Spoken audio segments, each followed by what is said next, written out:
Okay. Okay. Good morning. Welcome to another in our series of Thursday Thoughts. My name is Trish McFarland. I'm president of the Delaware County Chamber of Commerce, and we're thrilled to be here with you, or for you to be here with us this morning, so we can learn about the future of talent in this new age that we're dealing with. Wanted to give you an overview of a couple things we have coming up. If you're new to the Chamber or you'd like to learn more about how to get involved and engaged, we have a Chamber 101 next week, as well as our inaugural virtual event. Our Small Business Awards will be held next Thursday. We have an event all set up for everybody to participate in. So register for that and check out how we're going to do our events virtually. But now I would like to start for today. We have brought together a panel of experts, and we are so thrilled to have them here with us this morning. We have Rachel Milano-Davis from Values into Action, Tory from Express Employment Professionals of Delaware and Chester County, and Kasper from Monarch Staffing. And they're going to talk about the future of talent. So at this point, I am going to turn it over to Rachel, who's going to talk for a little bit, and then we'll go to Tory, and then we're going to Laura, and then we'll have some questions. So if anybody has any questions as we go through this, please either type it into the chat portion or the Q&A portion, and we will make sure that they're answered throughout the morning. Rachel, thank you so much for being with us. Thank you so much for having me. So I have to give this quick disclaimer every time I do a meeting or webinar these days. I'm working from home with my 5-year-old, so if you see a face pop up, you hear a loud bang, a scream, you know what that is. I'm sure many of you can relate at this point in time. So my name is Rachel Milano-Davis. I'm the Director of Culture and Talent with Values into Action, Pennsylvania and New Jersey. We are a nonprofit social service organization, and we are supporting people with disabilities to live a life of their choosing in their own homes and communities. So highly individualized support services across both Pennsylvania and New Jersey. I'm also the president of Delco SHRM, the Delaware County chapter of the Society for Human Resource Management. So yeah, I'm very happy to be a part of this session this morning. There's a lot of changes that have come our way as a result of the public health crisis, and there's a lot to talk about. So thank you. Hello, good morning. My name is Troy Dennis. I'm excited to be here. I am the president and CEO of Express Employment Professionals here in serving the Delaware and Chester County communities. I'm excited to be here this morning. I come with 25 years of professional experience, mainly in the financial service industry, managing large teams on branding and marketing and call centers, and just pure business development. Joined Express Employment, opened up this franchise in hopes, and we love to, we believe that giving employment is establishing hope for individuals that are unemployed. We specialize in light industrial, professional services, and education, and medical staff. Glad to be here. Thank you, Troy. And Laura? Hi, good morning, everyone. My name is Kasper, and I'm the owner and president of Monarch Staffing. We are an HR consulting, training, and staffing firm, and we've been in business for 18 years. So it's really exciting to be here. Our goal is to help individuals get back into the workforce and help employers with a lot of the obstacles that they're facing right now with how they're handling their HR services and how they're going to be handling bringing people back to work and what that's going to look like for training and onboarding, and just a lot of changes that are happening in today's workforce. We are offering free resume writing consultation right now with everybody that's out of work, so we're able to do that complimentary. So if any of your employees have been laid off and you need help with that, some might not be coming back the same way and things are changing. So we would love to help you figure out those next steps. Great, thank you so much. So now we're going to move into the, suggested topics for this morning. The first one we want to talk about is assessing current talent. So as a remote work becomes more common, business owners and managers are running into a variety of challenges that they've never had to face. For example, productivity is down. Employees who lack the technical skills or equipment to do remote work, now they're seeing gaps in their workforce that they didn't see before this pandemic hit. Have you run into this with any of your clients? you want me to take the first one, Trish? Yeah, Sure. yeah. So what I've been hearing from business owners is that there are definitely obstacles and challenges. Many of the companies that we work with wound up having their employees just take their whole desktops home. In mid-March, they're like, just take your desktop home. If you don't have a computer, just get out and take your desktop home. So a lot of the employees are doing that, but they find sometimes that because of their internet connections or things like that, things have been slowed down at some point. But I think in today's market, it's very different. Managers and leaders, they have to lead with courage, but they also have to supervise the output. They have to manage the expectations and what's expected. People are going to be working differently, and some people may or may not make it through this challenge, but I think we have to give the candidates and the employees the opportunity to see if we can help them get to the next step. So we've been offering some training services for those companies that might need employees trained up on how to do some certain types of things.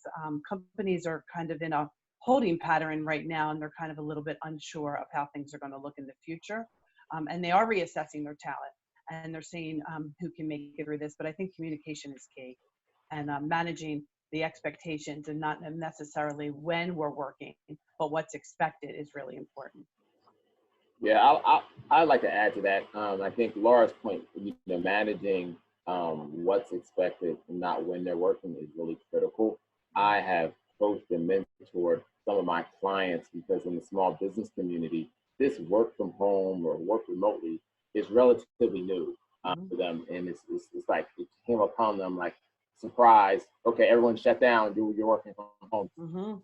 I fortunately came from working with large financial services firms, and so I was really accustomed to working from home. And so as soon as that hit, we reached out to several of our clients and said, hey, you know what this means?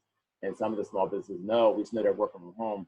Just educating them on, it's going to be different. Like working from home is not going to be like they're going to be at their desk all the time. And it took a few weeks for people to kind of get adjusted to what that really looks like and what the new norm is going to, not even what the new norm, what the current state is going to look like. And we don't even know what the new norm is going to look like tomorrow.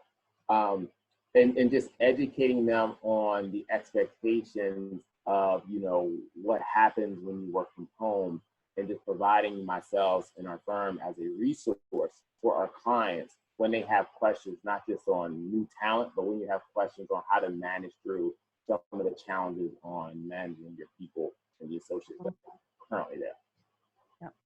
Rachel, are you seeing that as well?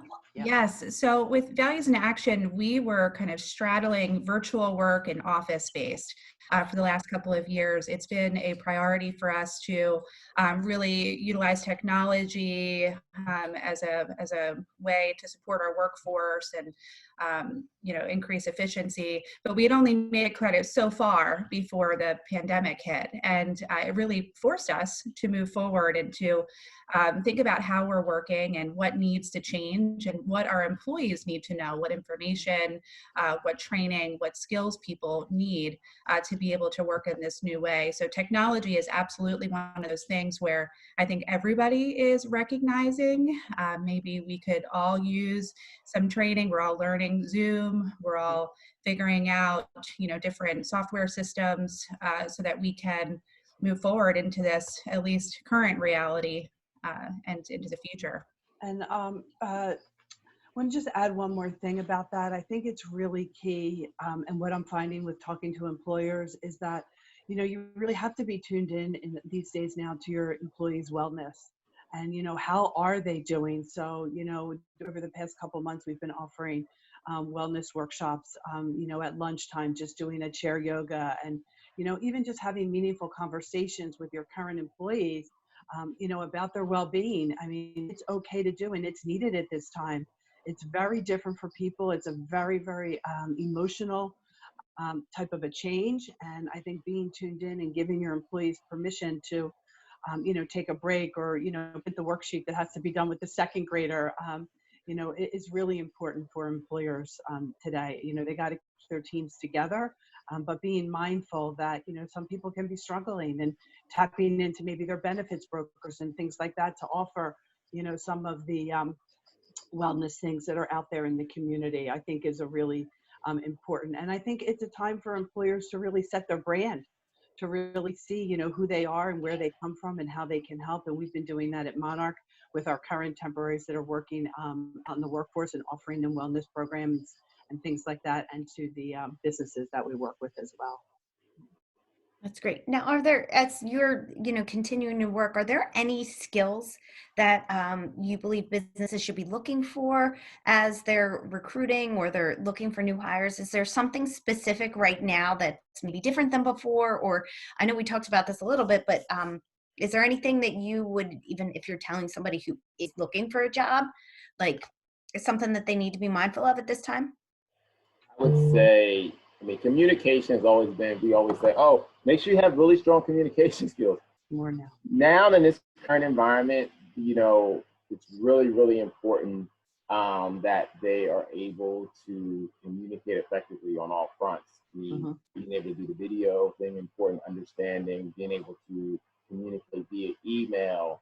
And that goes both ways. I tell my clients, even the managers need to change their communication style, because a lot of things that come across written, you have to reread it again just to making sure it's coming across the right message and tone, because that person is not there and you can't get up from your desk and walk over and see that reaction. Time and that thing and whatever you may have meant to say, that person may have internalized that differently than how you displayed it. And we're communicating more through not just emails, but through text messaging now. Everyone's virtual. People are we're texting communication, work type communication. And so the ability for the person to manage through the various different communication venues that we have is really important. More important now than going forward than probably it was in the past, and especially in the small business community. Because I think when you had small organizations where you only had, say, 20 or less employees, a lot of those places were in the office or active, versus larger corporations, you have more exposure to that type of communications. But now that's kind of coming down to everyone, right, in the workforce. Yeah, I think the point of communication is really important. Delco Sherm, we hosted a session our last program year about managing a virtual, remote workforce. And one of the main pieces I took forward into my work with values and action was around creating a communication guideline. What is the culture of our organization and how do we communicate with one another? What are some of the expectations? So when we have a certain message we want to convey to someone, what is the appropriate method for that? Is it something where it's rather complicated, or it could be emotional or upsetting? You're addressing conflict with someone. If so, maybe through a Zoom, conference call, that might be most appropriate. Whereas if it's a quick, FYI, a text message. So I think all of us now are having to figure out, how do we communicate when we don't have the ability to just pop into someone's office and have a quick chat. Yeah, and I would say for the workforce and what the employers are looking for, I really think it's going to depend on that employer. But I would have to again say agree with what Troy and Rich are saying about the communication skills are really, really key, and the technical abilities and what they can do, and what kind of proven track record do they have, that's out there. And for the new kids, I can tell you that are coming out of college, a lot of my companies actually started their interns early. They were home from college, so they brought them in early. So that was kind of, a really great idea to do that. So they've kind of segued and hired those on board a little bit sooner than expected. And that's kind of, I think, a great positive thing for the kids too. Another thing that I think is really important is, adaptability. So, when we're assessing candidates, it's how well can someone adapt to changes? What do we see in their work history where they've been able to learn a new skill or, change up based off of trends in the industry? Because right now that's extremely important for all of us. We're rolling with the punches every single day as things change. And then I just wanted to build off what Laura had just said about internships. I was talking with a colleague, Janet Long from Widener University the other day, and she was telling me that with their students, they're really, for some employers who might be reluctant to take on a full internship, maybe worrying they don't have enough manpower, they're recommending the idea of micro internship. Yep. Yeah, so they're calling it micro internships, and they're saying, project-based work. So it's like, oh, that's a great idea and something that we're going to consider with Values in Action. And That's, the thing I'd like to add to that is around team meetings. I think we take them for granted when we were in the office, but more important when you're managing a virtual team. I've been telling clients, having those morning huddles, those midday huddles, and just touching base with individuals and understanding how are things going, is very, very, very important to keeping the Right. same sort. Yeah, I agree. I don't think in this environment you can, you got to over communicate. That's what I think. I mean, you really have to over communicate, but bringing the team together and just, having fun is really important too. I mean, we just did a Cinco de Mayo Zoom and had a lot of fun with that. So, that's really important for your current team to put everybody in. And maybe the ones that don't show up, maybe they might not be showing up much longer, but, having fun events is really important as well. Yeah, I think transparent communication is especially important right now. We have a responsibility as employers to keep our employees informed, and especially around issues of safety or changes, as we all deal with the changes that are coming our way. So we do a daily morning meeting every single day. There's an emergency response team because we provide in-home services for people with disabilities. So we have essential workers out working every single day. So we have a representative group of people, including nurse consultant and different members of different service teams. We meet every single morning at 9 a.m. and we talk about, okay, so what happened in the last 24 hours? What do we need to do today? How do we need to get ahead of this? What do we need to do to support people who use our services and our workforce? And then additionally, we do a weekly webinar with our entire community on Wednesday evenings. So it's been one of the few silver linings from this is that we actually feel a greater sense of connectiveness than we had before when we were all kind of head down, kind of getting the work done. It's forcing us to pause and check in with one another in a different way. Yeah, for sure. And I can tell you that a couple of the employers that I spoke to over the past couple of weeks, they told me that they're actually that the drama has left the office because there is no drama. Everybody's just getting done, right? So there is a silver lining, as Rachel said, bringing those team huddles in and things like that. yeah, the work is the drama-free Right, environment exactly. now. Everybody's at home and they like to see their coworkers, right? Yeah, certainly. Yeah. So as we're talking about what's happening the day to day, so an employer hires somebody new. What does the onboarding look like? Because people are very hesitant to be in a work environment, to the social distancing. Many people are scared. So what does the onboarding look like now? What are you all seeing in terms of trends for that? I mean, I can share just a couple of the clients that I've been working with. They have done some onboarding differently because of the fact that there are no people in the office. One of my clients hired 6 customer service people, and they have a very large facility. So they had spread out enough that they brought those people into the office, and they had one person in, and then they had the trainer on a video Zoom, and they've been training them for the past couple of weeks. And then eventually they're going to let those people work from home. So they're using their space to train the employees, the new people, and then they're onboarding them again with a lot of virtual type things and virtual documents and on I-9s and even doing the reference checks and things like that and the W-4 and all the things that you have to do on the payroll processing side. There are companies out there that can do all of the virtual onboarding. I know Rachel has some experience with some Paycom or Paycor companies that she can talk about to help that. Tory, what are you seeing? Are you seeing any trends that are changing or? No, I would, echo what Laura just said. I'm seeing my professional clients, they're going with the virtual. I have one client who has a call center across multi-states and, small, she had a couple of hundred associates.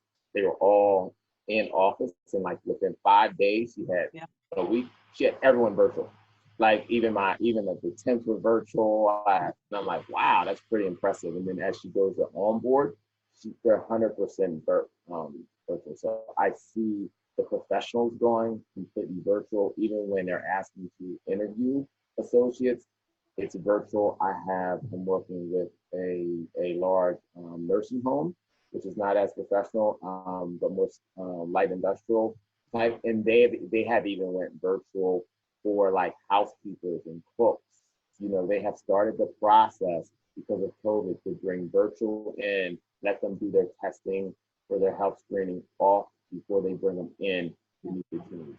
And in that process, I'm also training. We have a training our associates, because this is not only the first time for the clients going virtual, but it's also the first time for a lot of our associates going into this client, never having to do a virtual Zoom. I think all of us on this call, we have some experience going virtual Zoom, being in professional settings, but a lot of these associates haven't had opportunity besides fun FaceTime chats and probably you know, those Instagram, those type of things, but understanding this is a professional setting. Like, you need to be focused on talking like you're one-on-one with a person in the office. So you need to dress appropriately, and you need to be prepared for the meeting just as you were if you were going out to the client. And so that this is, it's new on both sides. It is, absolutely. Rachel, yeah, you guys have been virtual for some time. You've done some virtual onboarding, but I know you were talking about some changes and some implementations. If you could talk about that a little bit. Sure. So for our New Jersey Supports Coordination Organization, we have not had an office in a couple of years. So our workforce are primarily working from home and then going out into the community for meetings and such. So everybody's been equipped with laptops and cell phones, and me being based here in Delaware County in Pennsylvania, I have been interviewing candidates through Zoom for the last couple of years. And it does take some getting used to, you know, like Troy had said, like getting comfortable with that and really kind of setting the expectations around what does that look like to have this conversation. It's still a formal interview. So laying that out for the candidate, and also for us as the interviewer to recognize it's still a formal interview. What do I need to do to be prepared to have this conversation? How do I manage different screens at one time? You know, to have somebody's resume up and be able to take notes, all of that. They're very small details that we have to figure out in this new way of work. But also setting the expectation for the candidate that we are using video. And please, you know, be in a location where you're able to communicate. I've had some people very early on tune into an interview, they log on and they're like outside, you know, or wind is there's one person, the wind was blowing her hair in front of her face like every 5 seconds. And just go inside. So yeah, I think that there's some fine tuning in moving into this new way of work. That said, when I was interviewing people virtually before this, there was still a component where we would do an in-person orientation because we thought it important to spend time with that person, get a feel for them, you know, be able to kind of relate human to human. That's not happening any longer. Everything is happening remote. So, you know, we use in Pennsylvania, we use Paycom as a really wonderful way to do the onboarding and to do all of the orientation for new hires. There's other systems out there as well, Paycor, Paychecks, that have really modernized, you know, payroll, HR components that can be very, very helpful in moving all of the onboarding virtual. Yeah, and I think too with interviewing, we were talking about this yesterday in our prep panel discussion, that you can, you know, really, you should be reading that body language, you know, more so now than ever before, right? So, you know, are people saying things with their eyes closed, and, you know, those kinds of things. There's tons of resources on YouTube that you can see and read about, you know, the body language of people, because you're really only going to have it from like the neck up, but the face can tell a lot. So, you know, for the employers, it's a really great idea for those that are on the interviewing side of it to really kind of hone in and tune into that.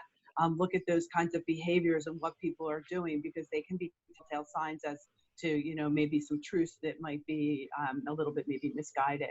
And then for the candidate side, that is the person that's getting ready to interview, look at the best practices. Like Rachel said, don't be outside, or, the window is always just a really hard thing to see, because you can't see somebody's face if a window is a glare. I mean, I've had that happen numerous times. I couldn't see somebody or have an opportunity to kind of hear them well, because there might be some background things that are happening. So following some best practices on both the candidate side and the employer side as well. Yeah, that's important. So we are all learning a lot right now, and we can take some. Yeah, it's good. It's great. Yeah. Yeah. So, as we look to reopen, because we, will eventually get back to a new normal, and we will, business will be open, but it'll look a lot different. Are you hearing any new things, suggestions for employers, any of your clients handling things in a different way when they're planning to reopen? Oh, yes, definitely. Our clients are putting out best practices, and they're, sending us a list of questions that they want the candidate to answer regarding the COVID and exposure and things like that. So there's a lot of prep pre-screening that didn't exist before that definitely now exist. And I'm sure Rachel can speak to that, because she's in the healthcare side of, they're going into people's homes. So even, employers are preparing when people come back. One of my companies literally just said, okay, you're on the A team and you're on the B team. And, the A's are working Monday, Wednesday, Friday, and the B team is working Tuesdays and Thursdays. And they're going to change that every 3 months. So people have a fair shake at that, but their desks are every other desk. And they're being mindful of the 6-foot office and having hand sanitizers everywhere they need to be. Places that have gyms and on-site locations are having, not offering towels and bringing your own, and you have to go in by appointment time. So a lot of things are going to be changed, but we just have to really be mindful of that. Yeah, I would echo that as well. We are getting a lot more pre-employment requirements. Yes. A client asked me probably last week, what is my COVID risk? What is my COVID risk? As I send employees out to their, like, right. Guys doing that. Oh, okay. So that's a different question. And so, and I had to go back to work franchise. And so we went back to our corporate headquarters and say, what exactly do we do? How do we communicate and then streamlining? We have to educate our candidates when they go out to assignments. If you are sick, do not go to work. You must follow their health mandates. If they're wearing masks, you have to wear the mask that they give you. And all have gloves. And all those conversations we weren't having before this, and I think we're going to, and it's going to be based on clients. A whole new orientation process, or an added layer, I guess I would say, of a new orientation process with the health mandates that are coming down for screening. Absolutely. Yeah. Safety is a bigger consideration than ever before, 100%. And there's a mutual accountability when it comes to safety too. So like what you're saying about employers really wanting to have these pre-screening questions, like we're all in this together. We all have a responsibility to do everything we can to keep one another healthy and safe. So we have employees who are working all the time now still, and we're having conversations with them daily about, how are you? How are you feeling?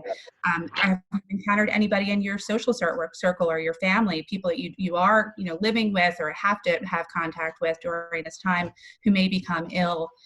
Please let us know so we can have a conversation. We're constantly assessing risk for exposure because we're working with really vulnerable people, people with intellectual disabilities and other complex health issues. So we feel, a very strong responsibility to keep them healthy and safe, but also for our workforce. So even when, interviewing candidates, when it does get to a point where you onboard someone and they are going into a physical location, there's a lot more information even before that person walks through the door. Right. What are the safety protocols? How are you expected to engage? We're acting as though everybody is sick because that's reducing the risk, right? So just a lot of lead up around. And I can speak to some of our larger employers are in the process of installing these, I guess they're like wall tablets that would, like an iPad tablet that you would take your temperature in when you actually come through their facilities. So things like that, there is a lot of safety and concern for people. And, one of my other clients just said, we just sent a survey to all of our employees and said, if you're working from home and it's working for you, would you like to consider staying at home? Yeah, so they might not be bringing people back in, you know, and those that are working from home, fine, and those that are not, they might come back in. So they're surveying their their employees and seeing what works for them. If they're able to produce the results, then maybe they might not be coming back into an office anytime soon, or at all. Really good. Permanent work at home situation. Yeah, that's a really good point. I know a lot of organizations, it was, that was standard practice. We all work in an office, and to work from People home, were scared. people were scared about accountability, about productivity, fearful, maybe distrusting of employees. So this has given us a dry run for everybody to try it out. And I think it's going to give the candidate or the current employee, they're gonna say, well, no, I've been able to do my work from home for all of this time. Why am I now forced to go into an office setting? So I think in terms of competitiveness for employers, being able to continue offering the flexible work arrangements is going to be really important moving into the future. Yeah, absolutely. Flexibility is key. So I know that we've all been dealing with a number of employers, and that's what you all do in your daily lives. How has this changed your work situation? How have you been handling this? Because I think we are all leaders that on this call today, and it's very important to remember that we're real people too. Yeah. So can you share with us? We'll move around and we'll have everybody give a minute. And we didn't prepare this, but it was just as we're talking this morning.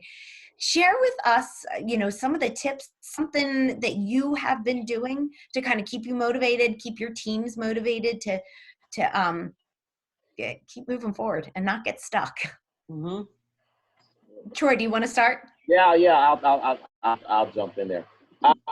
It's been interesting, at Express Employment, there's 800 franchises around the country.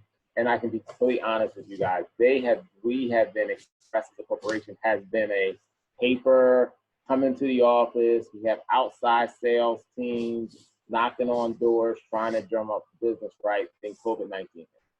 And, we hadn't invested a lot in technology. I've been doing this for about a year, and I came from corporate America, as I said earlier on my introduction. I'm used to working from home.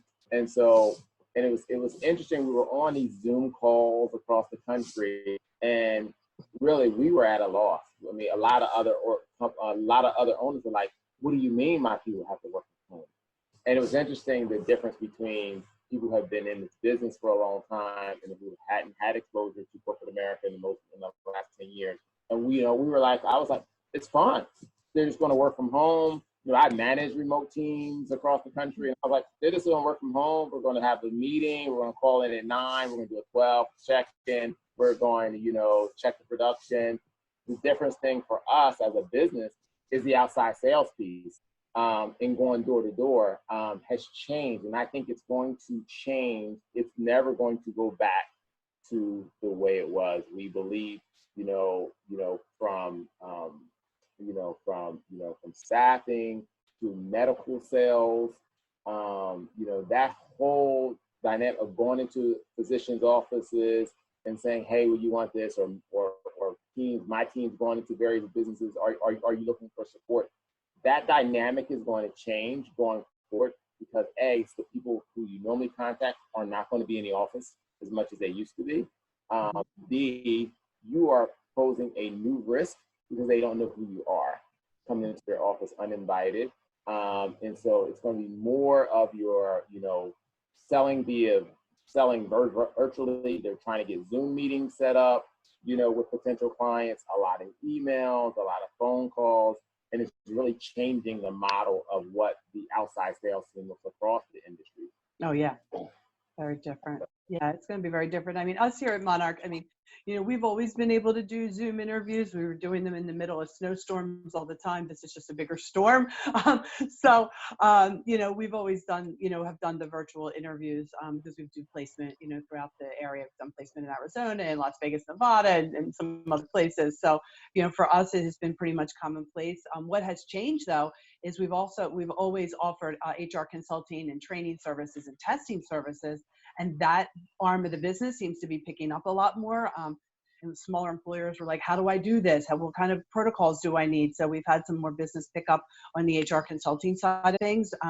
Employers are asking now, well, how do I know somebody knows Microsoft Word and can do an administrative job or a customer service? So we've done a lot more now of offering our testing services, because if they are going to onboard people, what are the skills that they need? Can we offer them some job-based tests as well as skills-based tests? So we've been doing that too. And then the other piece that's picking up, I've just seen this in the past couple weeks, is our smaller employers are starting to get their PPP loans in. So they're now saying, you know, I have some employees that may or may not be coming back. I might be wanting to change up talent because when there was a 3% unemployment, they might have been really hesitant to make some changes. But now they want to maybe look at what's out there and see the talent pool that's out there and use their money in that respect. So we are seeing a little uptake in that respect. So, you know, it's been great. And what I've done to keep our team together, like Rachel, we have our, you know, Monday morning, you know, every day, Monday, this is a big meeting, but we have our daily huddles and the day huddles. We have fun things. We're doing things like, you know, Zoom happy hours. We have a Spanish recruiter. We all learn some words in Spanish on, you know, on Cinco de Mayo day, you know, and we do fun things like that. And then we've also incorporated, you know, some fun like collaboration things. So, you know, in your Zoom meeting, you know, ask everyone to, we're doing a meet. We have our Friday fun meeting, our town hall is at 11. And then we have everybody teeing up their favorite theme song. If they were the WWE wrestler and they're walking into the ring, what's their theme song? So each person has their theme song teed up and we're playing Name That Tune. So, you know, we're doing like, you know, a lot of fun things to keep people motivated and keep them engaged and, you know, having meaningful conversations. But I think you also have to have a lot of fun. So I'm going to turn that to Rachel, because Rachel's got the fun guy coming in on Tuesday next week. Exactly. Nick, awesome. So you can tune into that. So that's your plug, Rachel. Thank you for that. Yeah. I was actually just thinking like, oh, this is a perfect time to say Yeah. that. Yep. So yeah, I mean, Build some fun in. Mm-hmm. Right. Yeah. And I Well, think we're getting to a point in this now where it's, you know, it's still really traumatic, right? Mm-hmm. It's still really upsetting. Everything has changed. Our kids are out of school.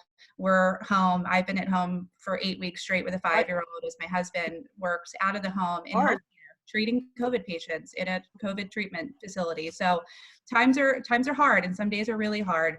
But I am very, very thankful for my teams, you know, the teams that have been established over the years. I've been with Values in Action for 11 years. It's founded by a husband and wife who have always kind of created this environment that's very family friendly and acknowledges us each as individuals. So during this time, it's only worked to strengthen that, you know, to have our kids popping up in a Zoom meeting and, you know, and most of the time we're able to stay very focused on what needs to be done. But every once in a while, one of us might just have a bad moment, you know, an emotional moment or just an off day, and just acknowledging at this point in time that that's going to happen for people, because it's hard. It's hard work. It's hard life right now. But balancing that with fun and recognizing when, all right, tensions are high, everybody's stressed. We've been going at this 7 days a week for 8 weeks now. What can we do to cut loose? So we've done some Zoom happy hours. You know, we're planning a game event through Zoom. You know, the founders, Marion and Paul Celino, had sent out a really nice like box to some of us who have been working 7 days a week, like a self-care box. Yep. Hey, we appreciate you and everything you're doing. So that's been, that's really nice to feel acknowledged during this time. But yeah, just continually checking in with one another, you know, recognizing the challenges each of us face as human beings, and just being supportive as we all journey through this together. Do you want to share the Tuesday event at the Delco Sherm? Yeah. So Delco Sherm, we had our program established before all of this hit, and we've had to pivot, as everybody has, to a virtual format. So we will be Tuesday morning. It's a breakfast meeting. Bring your own breakfast meeting. BYUB, right? Yeah, at 8 a.m. we will be having, it's a session on fun as a competitive advantage. And before, it was planned to be, you know, how do you get your team in a physical space to come together and do fun activities? But they have adjusted and are now focusing on how do you have fun as a team from afar. And we're also offering the sessions, our April and May session, free with a requested or, you know, recommended donation to family and community service of Delaware County, Yeah. who has a number of COVID specific relief projects happening right now. So we're really thankful to partner with them. So if you're able to participate, it is free. It's free. It is free to do so. And if you are in a position to be able to contribute to our Charity of the Year, Family and Community Support Services, please feel free to do so. Yeah, I think the website is what, the dchra.org? Is that what your You can website also is? get there through delcosherm.org. Yeah, delcosherm.org. Yeah, I think that's great. So, and if you haven't seen him, see him. Nick is fabulous. He does an awesome presentation. I've seen him before. That's so exciting. Well, I'm going to remind everybody that's on the call, if you have any questions, please feel free to type them in the chat and the Q&A. But you guys have been amazing today. Before we wrap up, are there any final words? Troy, do you want to leave us with anything?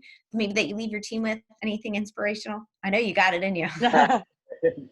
I would just want to say, stay focused. Don't be distracted by, working from home. It's look forward to not getting back to the old, but look forward to the new, because we're going to the new, and look forward to the new norm and look at the positives. I love that. Look forward to the new. I'm going to use that today. Laura, how about you? Any final thoughts? First of all, I just, want to just say that I'm so grateful for all the blessings that we have around us. Having gratitude is really a big part of my day every morning, doing some mindful meditation. So that really helps keep me grounded. So if you haven't tune into Mindful in Minutes podcast. That's a great thing. But one of my favorite sayings, and I have it on my wall here, is that life is not about waiting for the storm to pass. It's about learning how to dance in the rain. And let me tell you, we've been doing a lot of dancing lately and a lot of different dance steps. So, you got to learn that piece of it. So that's my. And Rachel? So I love the quote, look for the helpers. So when times are really hard and we're feeling, like things are tough, kind of tune into the good in the world. And right now, although we're in a tough position in a lot of ways, there's also a lot of people doing a lot of good, including, all of us who are finding our way through this. So try to tune into the good, try to tune into the positives wherever possible, and take it for what it's worth. Okay, I'll close with a quote too. And as I was looking for it, so when the crisis comes, we all pull together naturally. It's easy then. It's when things drag on too long that we have to make the effort. We need to make sure everyone sees that we're all in this together. And I want to thank you all so much this morning. I feel like it's afternoon already, for being in this with us together and leaving us with some final thoughts that will really keep us motivated, because I think we all really need that right now. So thank you. If anybody else has any questions that we didn't answer during this session, please feel free to email us and we will connect you with our speakers, our esteemed panelists. So thank you so much. Enjoy this glorious day. Hopefully you can get outside and stay well. Thank you. Thank you. All right. Thank you, guys. Thank you. Thank you very much. Bye-bye. Everyone. Bye.